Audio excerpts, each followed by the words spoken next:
After that, he took me to heaven 16 more times. Each time he took me there, he showed me different things. And when he showed me special things, always he was saying that, I prepared this for my children. I know what they like. Like when he showed me beach, you see, daughter, how beautiful this beach is? I know my children like this beach. And then when he took me to fishing, I know my children like fishing. That's why I prepared so many things what they like.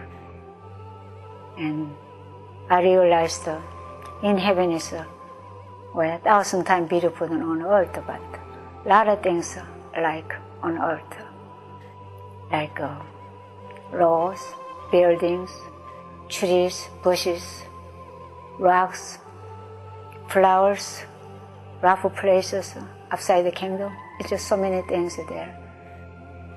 But they are 1,000 times beautiful than on earthly things.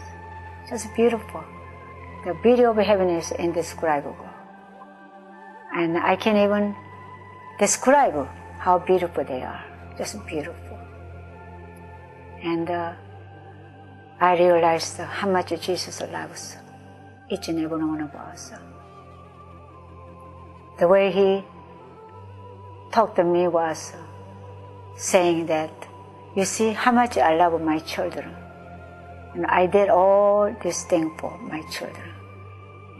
That's why he took me there to show what he prepared for his children. So let each and every one of us know what heaven is waiting for us.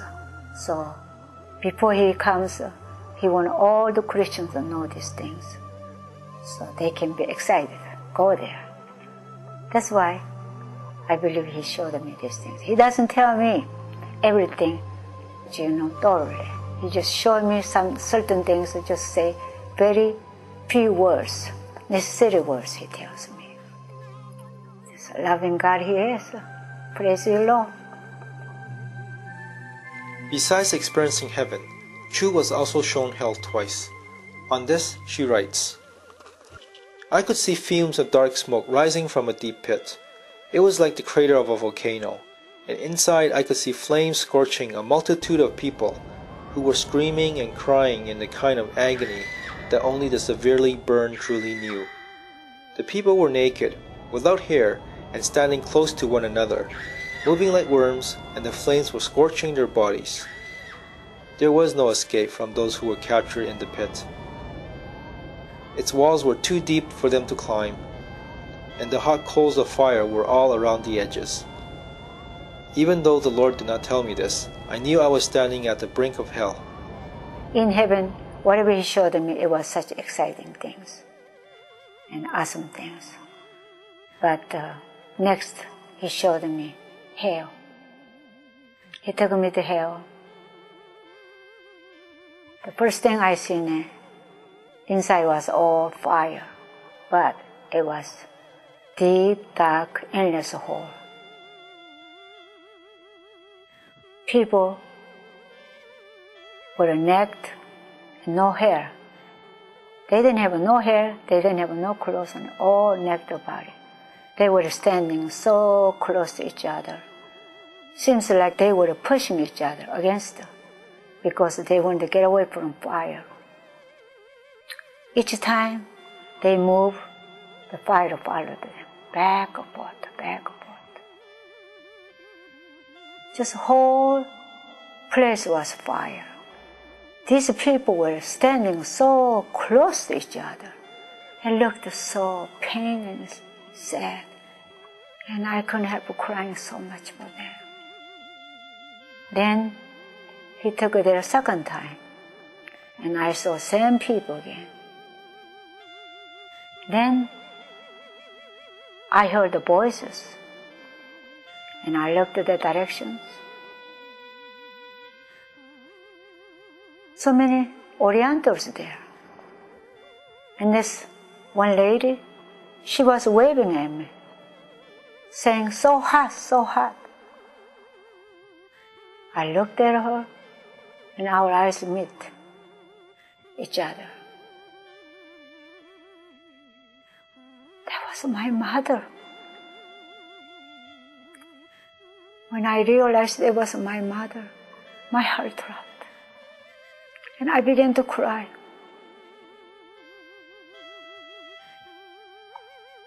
I have never felt such a pain.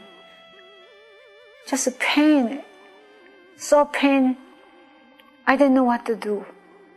And she kept saying hot, hot, and she was waving at me.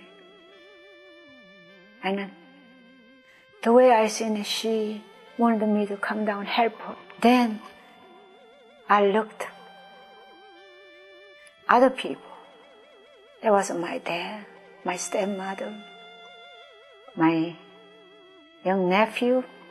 He died very young, and 2 friends that I knew.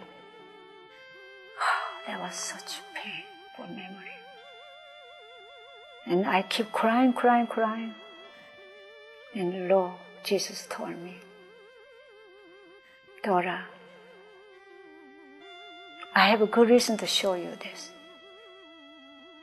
But I am hurting more than you are. And I told him, Lord, my mother, she died young. She has been sick for a very long time. I don't think she was a bad person. He said, no matter how good people they are, whoever don't know me, that's the only place to go. But in my heart saying, why you are showing me this to hurt me this way? I thought about that, but I could never angry at him. I couldn't see his face, but I could tell he was crying with me. I just felt that. And he looked so sad. Then he touched my head, took my hand. We walked out there. And I was crying the whole time we were walking. Well, in the book explained the very details. So then next visiting, he showed me another sad thing. It was aborted baby. He took me to this one place. There was a huge building. It looked like a warehouse.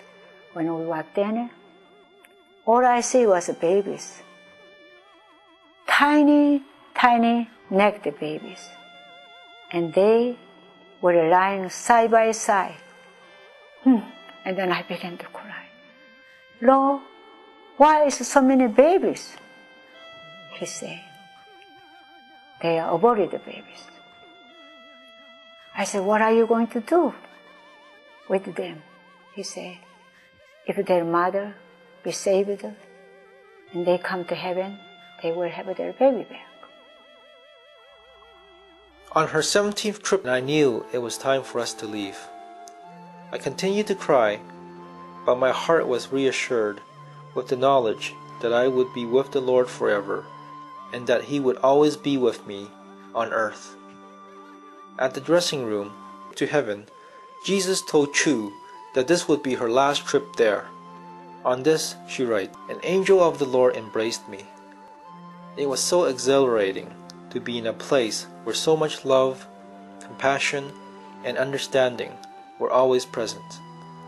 As I changed my clothing, I surmised that both Abraham and the angel knew this would be my last trip to heaven.